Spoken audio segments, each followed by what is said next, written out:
Y desde el segundo aspecto, pues tenemos el diagnóstico sociocultural y para eso tenemos preguntas como, por ejemplo, ¿cuáles son las características étnicas y culturales de la población de la localidad o zona a la que van a postular o a la que están postulando? ¿No? ¿Qué modelos, sistemas culturales y recursos se tienen para atender esas necesidades? ¿No? De repente en temas de salud, en temas de educación, en temas de justicia, en temas de producción, en temas de empleo, en temas de seguridad, en temas de comunicación, etcétera, ¿no? ¿Cuál es la organización representativa del pueblo afroperuano en su zona o distrito? ¿Existe alguna una organización que sea representativa? ¿No? Y si existe, pues ¿dónde está? ¿No? ¿Cuál es? ¿No? ¿Cuántos son los pueblos afroperuanos que existen y dónde están ubicados?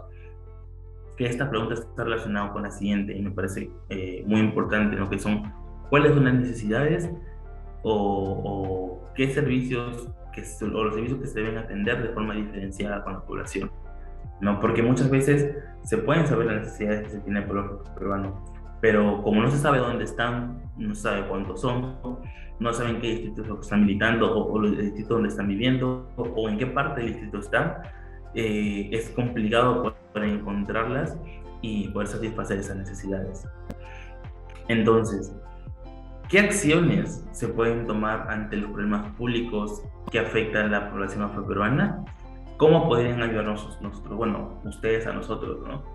Eso es lo que nos paramos, nos pensamos, nos ponemos a buscar o a pensar. Y muchas veces, creo que la mejor forma muchas veces es pues darles la opción, ¿no? Darle muchas ideas que hemos conseguido con nuestros especialistas, revisando, preguntando a las personas cuáles serían de repente las opciones o las necesidades más básicas que pueden ser cubiertas por ustedes a través de su gobierno municipal, ¿no? Y con eso creamos pues la Agenda Afroperuana, que pues consta de 13 o 14 puntos. ¿No? El primero es pues fomentar la incorporación del enfoque intercultural en el diseño, la gestión, la implementación y la evaluación de las políticas municipales. ¿Y esto cómo sería? Pues sería incorporando lo mencionado en el Manual de Organización y Funciones, el MOF, en el Reglamento de Organización y Funciones, el ROC, en el Plan de Desarrollo Concertado Local, el PDCL, en el Plan Estratégico Institucional, el PEI, y en el Reglamento Interno del Trabajo, el RIT, y pues entre otros, ¿no? Otro punto es considerar los medios de comunicación y el acceso a la atención de manera diferenciada, brindando canales pertinentes de difusión. Esto estableciendo canales de comunicación accesibles, que no solamente sean virtuales, ¿no? Y considerar las distancias y tiempos que pueden tomar en acceder a un centro de atención. Y también implementar protocolos de comunicación sin discriminación, ¿no? Otro punto que se puede tomar en cuenta es la mejora de documentación que se entrega a los y las ciudadanas, considerando los problemas sociales que suelen afectar, como puede ser el no saber leer, el no saber escribir, el no comprender términos, ¿no? ¿Y esto cómo sería? Brindar información clara y sencilla, sin términos técnicos, ¿no? Y evaluar el registro oral como un medio válido para brindar una declaración o iniciar un trámite, ¿no? Dentro, o sea, otro de los resultados del censo que marcó es que solamente un bajo porcentaje, un bajo porcentaje de afroperuanos ha podido comenzar y terminar una carrera satisfactoriamente, ¿no? Por lo que a la población en general se le puede hacer difícil entender un lenguaje técnico y para esto yo quiero poner un ejemplo personal, ¿no? Mi abuela, no, mis dos abuelas de hecho, ni siquiera han terminado la primaria, solamente tienen hasta primero o segundo de primaria, porque antiguamente se pensaba que al menos las mujeres con el simple hecho de saber leer y escribir ya era suficiente, no tienen que hacer más, después de solamente dedicarse a lo que es la cocina, a lo que es la casa, y en los varones sí se le podía exigir de repente un poco más, como acabar la secundaria, ¿no? Entonces, ¿qué pasa? Que actualmente, ya después de muchos años, ya que son personas de la tercera edad, no ir a un banco a realizar un trámite es para ellos una tarea muy, bueno, para ellos en general es una tarea muy compleja, es una tarea muy complicada.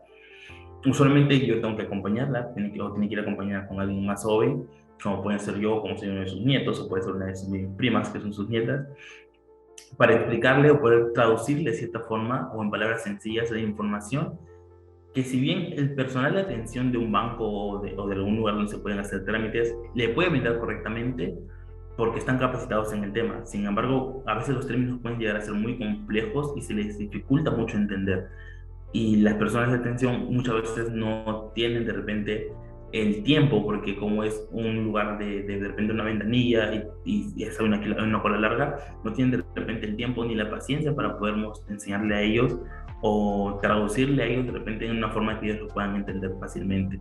Entonces lo ideal sería pues considerar siempre esto para capacitar al personal de atención y poder apoyarlos a que sea mucho más sencillo para ellos la tarea de poder realizar cualquier tipo de trámite. Otro de los puntos es fortalecer y generar capacidades, recursos y competencias interculturales en funcionarios públicos en el marco del respeto por diferencias culturales, la eliminación y la prevención de la discriminación. No, para esto pues se realizan charlas, se pueden realizar talleres, capacitaciones continuas que fortalezcan el conocimiento, pero no solamente conocer, sino también generar mecanismos de sanción ante la omisión de servicios libres de discriminación que incorporen la diversidad cultural. ¿No? De repente charla con una temática como la que estamos llevando actualmente, ¿no? Para que ellos puedan estar sensibles. Muchas veces ellos no es que sean unas malas personas, sino que simplemente no conocen o no están sensibles a nuestra situación como afroperuanos y afroperuanas. Y como no hay una sanción y no se conoce o pues no se conoce ni se aplica correctamente lo que es el enfoque intercultural dentro del círculo de los funcionarios públicos. No, otro punto sería el promover el fortalecimiento de organizaciones representativas de la población afroperuana a través de procesos de diálogo y de participación. ¿No? ¿Esto cómo sería? Pues comentando la importancia de la inscripción en el registro único de organizaciones sociales o en el registro de organizaciones juveniles si es que se tuviese.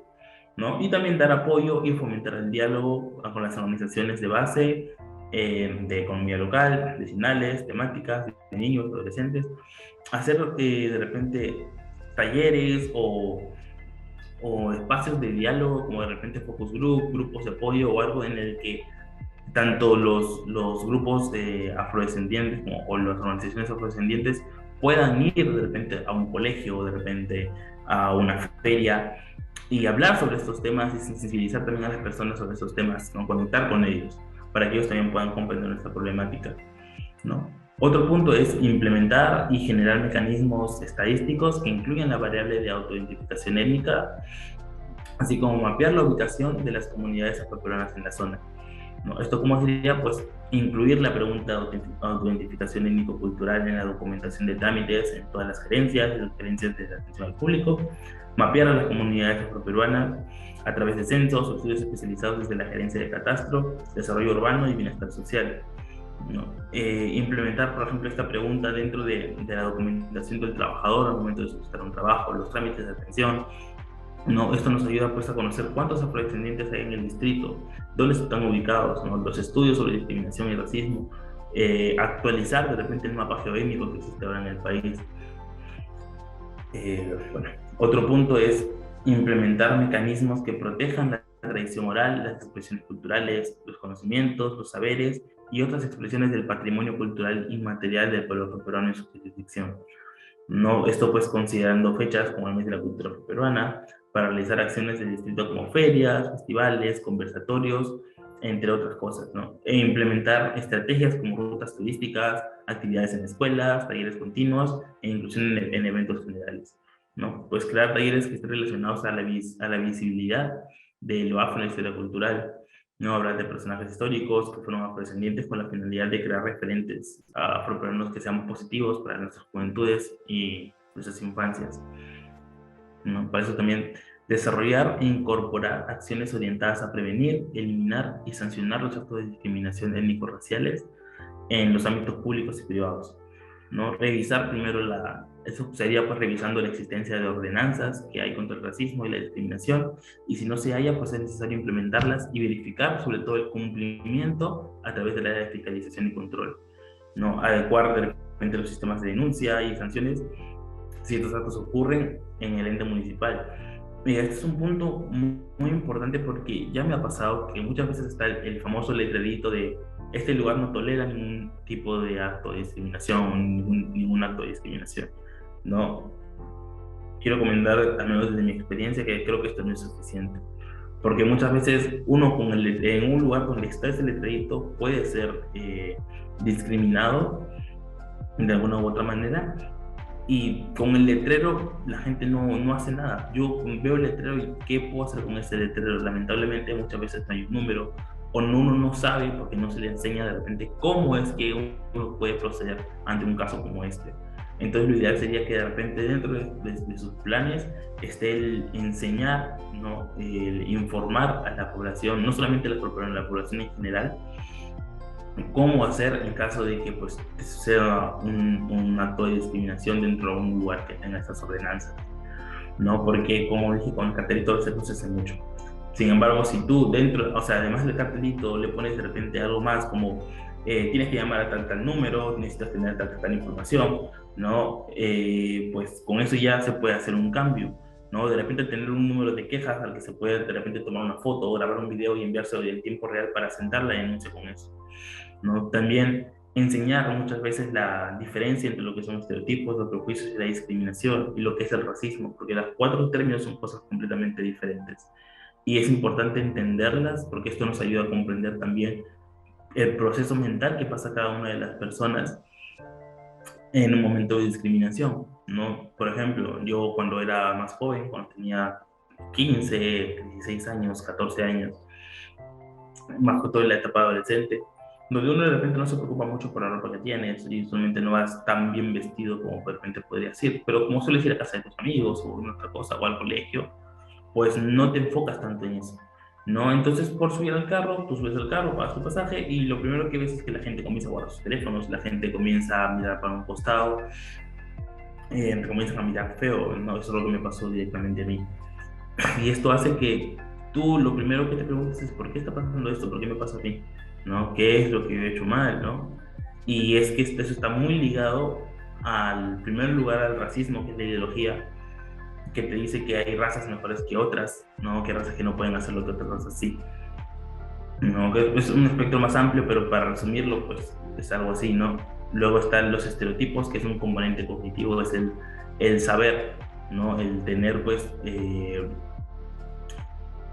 frases o pensamientos que encasillan a una persona o engloban no solamente a una persona, sino a una sociedad o algún grupo en específico, ¿no? Por ejemplo, se puede hablar del estereotipo del peruano, que muchas veces me pasó, ¿no? Cuando estuve de viaje me pasó que no pensaban que yo era peruano porque dentro del estereotipo del peruano está ser un hombre con rasgos andinos. No, para la gente del extranjero, para mucha gente del extranjero, no existe gente afroperuana, o sea, no existe la gente afroperuana, existen los afrodescendientes en Perú. ¿No? Cuando yo digo que soy peruano en el extranjero, asumen de que estoy mintiendo, que estoy bromeando, que soy de Colombia, que soy de República Dominicana. No asumen que soy de Perú, o no piensan que puedo ser de Perú. Entonces, ese es un estereotipo que se tiene, ¿no? Y otro de los estereotipos que se tiene con el que quiero marcar mi ejemplo es que muchas veces se dice, pues sí, el negro, ¿no? El negro roba, ¿no? Que es el estereotipo que se tiene, ¿no? Y luego ese estereotipo se transforma en un prejuicio, porque imagínate que estás en una calle caminando, y de repente un poco oscuro, y ves que hay una persona afrodescendiente detrás caminando tranquilo, ¿no? Sin hacer nada, pero solamente caminando detrás. Entonces, como el estereotipo es un componente cognitivo que está tan internalizado dentro de la persona a través del, porque se graba a través de los medios, a través de la familia y a través de propias experiencias, que tú asumes que, o sea, te salta directamente el pensamiento de los negros roban, es lo primero que te salta a la cabeza. Y luego ese pensamiento en cuestión de, es un proceso muy rápido, es cuestión de microsegundos que pasa de los negros roban a me va a robar, porque ya estás asociando y haciendo un juicio sobre una persona que no conoces con respecto a un tema en base a un estereotipo que sí conoces y que de repente puede ser o no cierto, ¿no? En este caso, no vamos a llevar al caso de que sea cierto, ¿no? Entonces, pero tú no conoces eso, porque tú El problema de los estereotipos justamente es que al no conocer tú directamente al grupo de referencia del estereotipo, tú asumes que ese estereotipo es real, sin saber realmente si es o no. ¿No? Y pues una vez que sigue el tema del prejuicio, de pensar que me van a robar, pues ocurren las respuestas emocionales, o las respuestas físicas, ¿no? Puede ser la aceleración del latido, la sudoración excesiva, ¿no? El miedo de que te pueda pasar algo, ¿no? Y esto pues recurre en una acción que puede ser cruzar la calle, meterte a una tienda, tomar otro carro, ¿no? Quedarte parado, etcétera, ¿no? Que en muchos casos estos son actos de discriminación que no son intencionales porque hay un proceso mental que no se conoce que está detrás. Y es bueno e importante conocer este proceso justamente porque hay dos perspectivas, es la perspectiva de la persona que está caminando detrás, que no sabe lo que está pasando en tu cabeza, y está la persona que solamente quiere protegerse porque hay un estereotipo que le dice que está en peligro, ¿no? Y eso es importante de manejar, ¿no? Otro punto también es el tema de promover las acciones para la difusión de ideas, contenidos, publicidad, propaganda que fomente la diversidad y no recaiga en el racismo o cualquier otra forma de discriminación, ¿no? Las imágenes que se promueven, pues, tienen que ser a través de un área de imagen institucional o comunicación y deben mostrar la diversidad de la población del distrito sin recaer en imágenes aspiracionales tradicionales, ¿no? Otro punto, pues, es facilitar el acceso a la salud integral del pueblo peruano, reconociendo la predisposición a enfermedades como diabetes, hipertensión arterial y la preeclampsia, ¿no? Esto sería de repente a través de promover campañas de salud, de prevención diferenciadas según la zona del distrito, ¿no? Y la articulación de acciones con las direcciones de salud pública localizadas en la jurisdicción y así crear mecanismos en conjunto, ¿no? Y esto es importante porque si tú no sabes que tu distrito tiene mayor cantidad de gente afro, por hecho, si sabes que tu distrito tiene mayor cantidad de gente afro, tú puedes ir con ellos y darles de repente una charla sobre una mejor alimentación, tener una mejor alimentación, justamente porque la población afro está genéticamente predispuesta a tener enfermedades, a desarrollar enfermedades como diabetes o hipertensión arterial. No, muchas veces se habla sobre esa predisposición genética. Sin embargo, hay una hipótesis, ¿no?, que relaciona mucho esa predisposición genética con la esclavitud, ¿no? La hipótesis dice que si bien esa predisposición existe, esta no existe de por sí, de la nada, sino que es una consecuencia de los actos que pasaron durante la esclavitud, durante todo ese tiempo, ¿no? El tema de tener una mala alimentación, ya que las personas esclavizadas se alimentaban de las sobras, y en algunos casos pues de las sobras de repente de animales, y es por eso que sobrecondimentaban los alimentos para poder tener un sabor decente, para poder comer, ¿no? Y también se habla también de una mayor conservación de sodio como medida de protección ante las enfermedades de depresión de sal durante el paso pues, por el Atlántico, por el mar, que son, pueden ser los vómitos, que pueden ser diarreas, entre otras enfermedades. Y esto, obviamente, a través de generaciones, pues conlleva que con el pasar pues, de todas estas generaciones y las descendencias, se crea esta predisposición genética, porque ya está formando parte de nuestro ADN. Otro punto es incluir mecanismos educativos que promuevan la enseñanza de la historia e identidad peruana, así como el aporte de líderes y lideresas afroperuanas en la construcción de nuestro país. No, si bien desde el gobierno local no se puede mantener un control de este tema, desde el área de educación se puede construir estrategias y crear acciones de incidencia en las instituciones públicas y privadas del distrito. No se podrían hacer de repente trabajar con Ashanti Perú directamente o con otras organizaciones afro sobre dar a conocer sobre estos héroes, ¿no? Por ejemplo, yo no sabía que Abraham Valdelomar o Ricardo Palma eran gente afroperuana, que Catalina Buendía de Pecho o que Micaela Bastías también eran mujeres afroperuanas. Y son personas que de cierta forma han aportado a este país, más allá de los temas de esclavitud, porque en el colegio, o al menos en nuestro sistema educativo, en el colegio, solamente si se habla sobre lo afro, se nos enseña sobre la esclavitud, se nos enseña de repente sobre San Martín de Porres, y se nos enseña sobre la persona esclavizada que pintó el mural de Hacedor Milagro. Difícilmente se habla de algo más.